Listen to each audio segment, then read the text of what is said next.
የውቅያኖስን ጥልቀት የምትመረምር እነሆ ሰባቱ የወርቅ መቅረዞች በፊት የሚቀጣጠሉልህ ገናናው አምላካችን እግዚአብሔር ሆይ ስለዚህ ማለዳ ስለዚህ ሕዝብ ስለዚህ ከተማ እጅግ አድርጌ አመሰግናለሁ። ዛሬ እግዚአብሔር ሆይ ክንዶች በዚህ ጉባኤ ይገለጡ፣ ክንዶች በዚህ ቤተ ክርስቲያን ይገለጡ፣ እጆች በዚህ ከተማ ይዘርጉ። አቤቱ አምላካችን እግዚአብሔር ሆይ በቃል አልፈ ተናገረ። እነሆ የቃል ፍቺ ያብራልን ይብራራልን። እግዚአብሔር አባታችን ሆይ ቃልህ እንዳይበራልን በቃልህ እንዳንጠቀም ከጥልቅ ሆኖ የሚወረወር የትኛውም አጋንንታዊ ፍላጻ ይቆረጥ ይቆረጥ ይቆረጥ ይቆረጥ። ሟርተኛ፣ ሞራ ገላጭ፣ ደጋሚ፣ አስማተኛ፣ መተተኛ በኢየሱስ ስም ስልጣን የታረደ ይሆን የታረደ ይሆን። ከከተማው ላይ ይታረድ፣ ከምድሪቱ ላይ ይታረድ። ጌታ እግዚአብሔር ሆይ በአንተ ጉልበት ብርታት በልጅ በኢየሱስ ክርስቶስ ያደረግከው ማዳን እኛን ከነበርንበት ከሞት መንደር ከጨለማ ያወጣን ለክብር ያጭህን እነሆ በዘላለም መዝገብ ላይ ደግሞ ስማችንን የጻፍክልን አምላካችንና አባታችን እግዚአብሔር ሆይ እናመሰግናለን፣ እናመሰግናለን፣ እናመሰግናለን፣ እናመሰግናለን፣ እናመሰግናለን።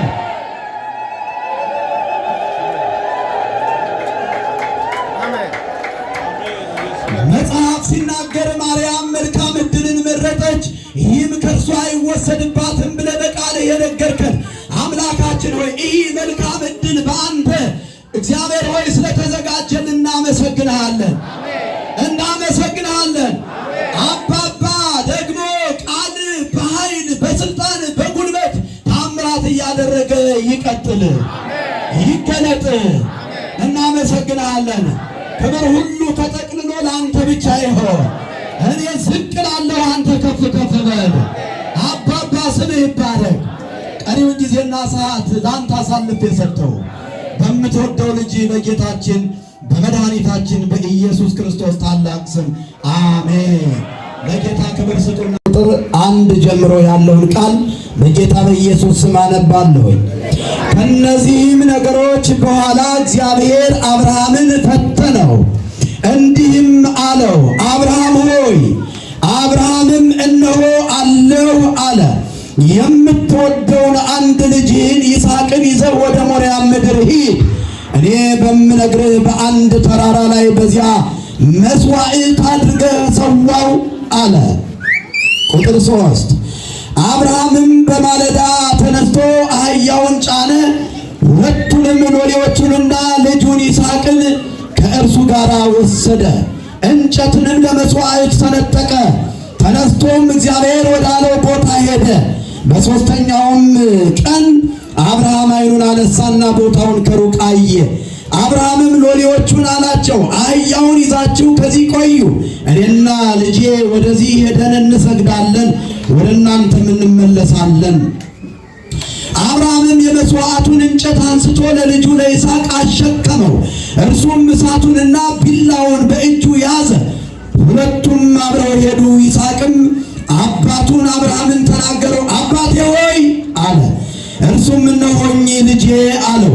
እሳቱና እንጨቱ ይሄው አለ። የመስዋዕቱን በግ ግን ወዴት አለ? አብርሃምም ልጄ ሆይ የመስዋዕቱን በግ እግዚአብሔር ያዘጋጃል አለው። ሁለቱም አብረው ሄዱ። እግዚአብሔር ወዳለው ቦታ ደረሱ። አብርሃምም በዚያ መሠዊያን ሠራ፣ እንጨትንም ረበረበ። ልጁን ይስሐቅን አስሮ በመሠዊያው በእንጨት ላይ አጋደመው። አብርሃምም እጁን ዘረጋ፣ ልጁንም ያርድ ዘንድ ቢላዋ አነሳ። የእግዚአብሔርን መልአክ ከሰማይ ጠራና አብርሃም አብርሃም አለው። እርሱም እነሆኝ አለ። እርሱም በብላቴናው ላይ እጅህን አትዘርጋ፣ አንዳችም አታድርግበት፣ አንድ ልጅህን ለእኔ አልከለከልክምና እግዚአብሔርን የምትፈራ እንደሆንክ አሁን አውቃለሁ አለ። አብርሃምም ዓይኑን አነሳ፣ በኋላውም እነሆ አንድ በግ በዱር ውስጥ ቀንዶቹ በዕፀ ሳቤቅ ተይዘው አየ። ቆየ። አብርሃምም ሄደ፣ በጉንም ወሰደ፣ በልጁም ፋንታ መስዋዕት አድርጎ ሰዋው ይላል። ክብርና ስልጣን ለስም አጠራሩ ለአምላካችን ለእግዚአብሔር የሆነለት የመልእክቴ ሐሳብ ተፈትኖ